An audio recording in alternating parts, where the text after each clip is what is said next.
Hi everybody, it's Mr. Johnson here, and today we're talking about our Zentangle drawing project. So we're going to take a look at a bunch of examples, talk about how we're going to make these, and give you some ideas for what you can make for your own Zentangle drawing. So let's just jump right in, shall we? So first, what is a Zentangle? Great question. A Zentangle is a form of doodling using small line designs and patterns like the ones that you see here on the screen. Zentangles often have no rules other than using lines to create interesting shapes and patterns. That's the tangle part of Zentangle, right? Those little lines and patterns. Zentangles are often used as a calming and meditative practice. That's the Zen part of Zentangles. So hopefully this will be a nice soothing process, something relaxing, where you can just let your mind wander and create some really cool designs.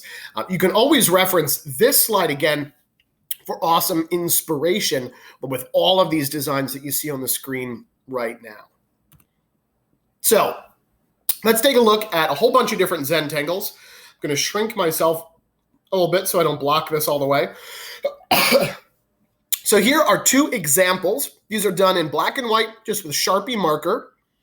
And at first they look really, really complex. And you look at this and say, wow, there's so much going on. These are so detailed. How am I ever going to do this? But fear not. These start, just like any other drawing, with one small area using simple lines. And then once you've done that, you go back into each area, breaking it down into smaller and smaller sections and add more patterns, lines, dots, circles, stripes, whatever it may be. So if you look at these examples, you have all different lines, designs, and patterns, and they are really, really fun to look at. There's no wrong way to do it. Some Zentangles are completely abstract. Some do include recognizable elements. Some also might include words or phrases or pictures, and we'll get into some different ways that you can create your Zentangle in a moment. So, all right, look at these two. Now you've got the one here on the left that is a radial design. It starts in the bottom right corner with these small circles, and these circles just get larger. So to draw something like this, I would recommend starting by drawing in those circles, right? So there's, a circle here in the corner, and then they get larger and larger and larger and larger. Then we go back in between those and add more patterns and designs. The one on the right is very asymmetrical, and that just uses a lot of large kind of wavy lines to break up the space.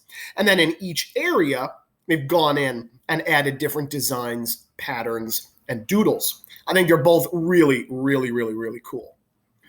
This one uses words.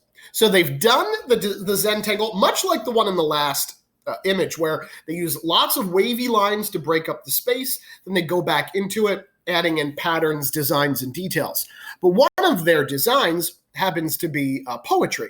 So they've gone in and written in these words and lines inside parts of their design. That's really, really cool. So the designs are totally abstract, but there are words in it, which is something you can do if you want.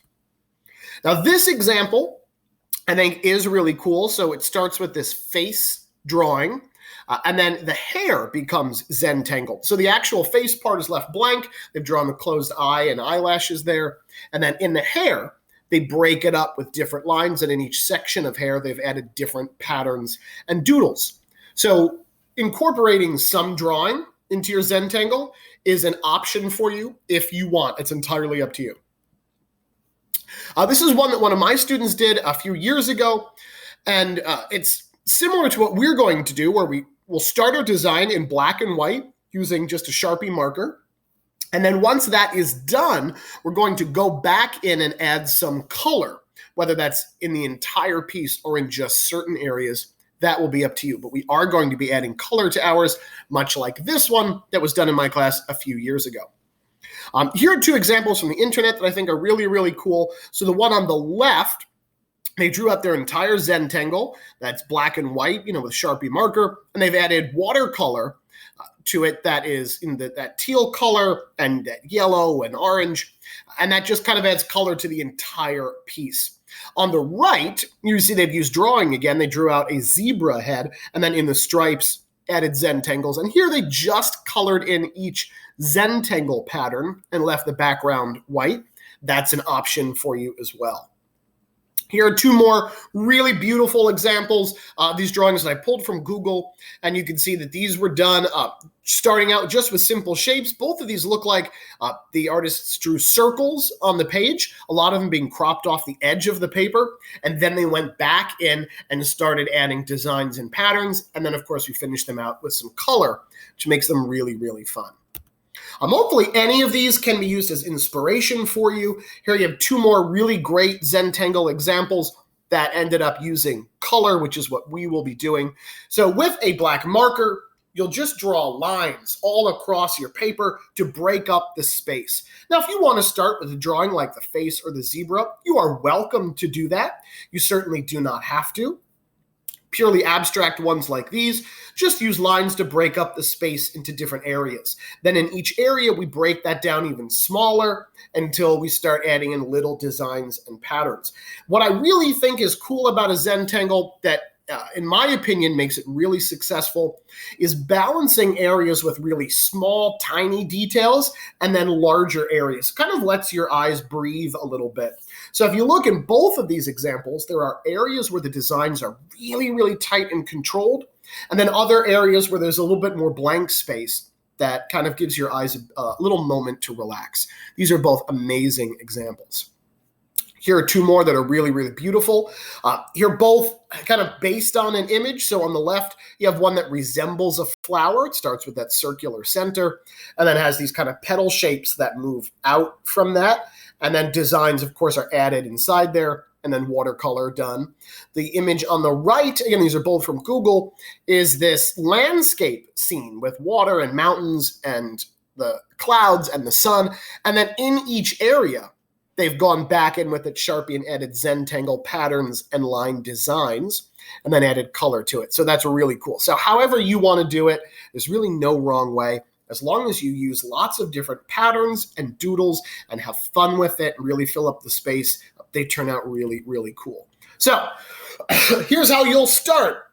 We're going to break up the page with a few large lines in any direction. It can be straight lines, curved lines, wavy lines, whatever you like.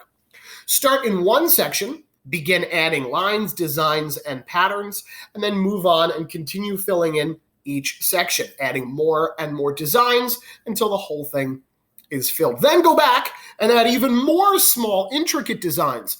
Break up some sections. Think about stripes and zigzags and dots.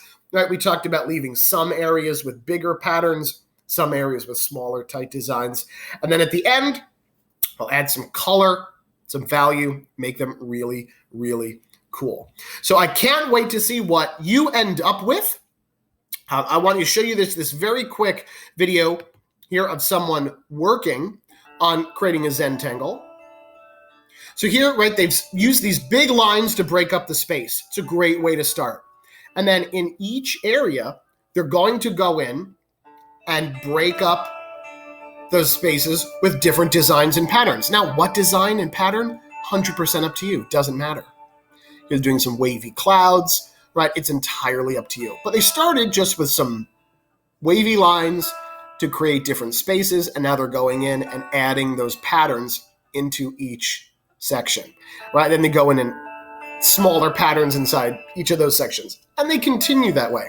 So there's really no wrong way to do it. Right, see here they start again, they added shapes, and now they're going back in and adding smaller lines inside of those shapes.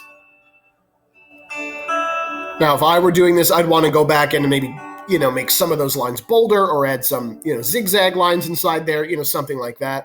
I think the more you change it up and the more you have fun with it and just keep thinking of different little designs, the cooler that it looks. So here they're about halfway done with their Zentangle drawing already.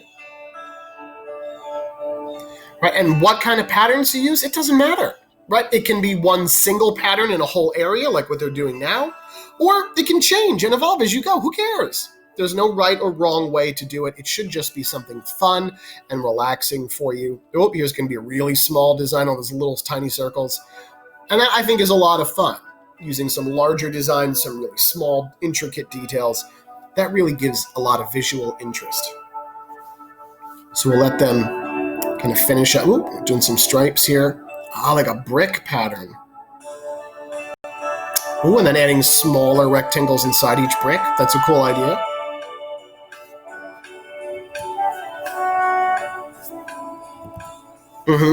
Little bubbles, and that's, oh, now smaller ones.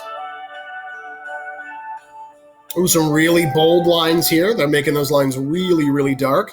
And that just adds some different design elements as well. Maybe some lines are bold and really dark. Some lines are really, really light and pale. Now, if you're looking for inspiration for line designs, you can find tons online, on Google, and on Pinterest. I also have a lot of hard copies in the classroom of different design ideas for you. So you're welcome to use those, or you can just make ones up. It's entirely up to you. So here they're almost done, filling in this Zentangle with different designs. Now they're going to just go in and add some solid black areas, because that also adds a lot of visual interest. So adding some contrast, boom, see how they filled in some of those areas with a lot of black? Look how bold that is. I think that turned out great. Fantastic job, video person. Excellent. So hopefully you enjoyed watching this time lapse of the Zentangle. This is what we'll be working on in class over the next few class periods. So start thinking about some ideas of what you want your Zentangle to look like. Oh, you're welcome. So, no, not playing it again. So here are the criteria for a Zentangle project. We want a composition that fills the whole space in an interesting way, however you decide to do it, whether it is a drawing like the face on the screen or just lines to break up the page. You want to fill the whole space. Craftsmanship, you want your Zentangle to be neat and clean. Patterns, lines, or colors are not sloppy or messy. You want to make this as neat as you can. This is something to work slowly, doing each design and pattern. If you do one section a day, that's great. So think about multiple different line designs and patterns. How many do you include? They're 25, 35, 50. Be creative. I think the more different line designs and patterns you include, the more exciting your Zentangle will be. Include different types of lines. Are they thick or thin, etc.? Different spacing, close together, solid areas, lines far apart. Think about how to make that different. And then studio habits, which is what we're always looking for: effort, proper cleanup, time on task, and daily participation. So I can't wait to see what you come up with for your Zentangles. If you have any questions, please let me know. I'll be happy to talk to you about it, and I cannot wait to see what you make.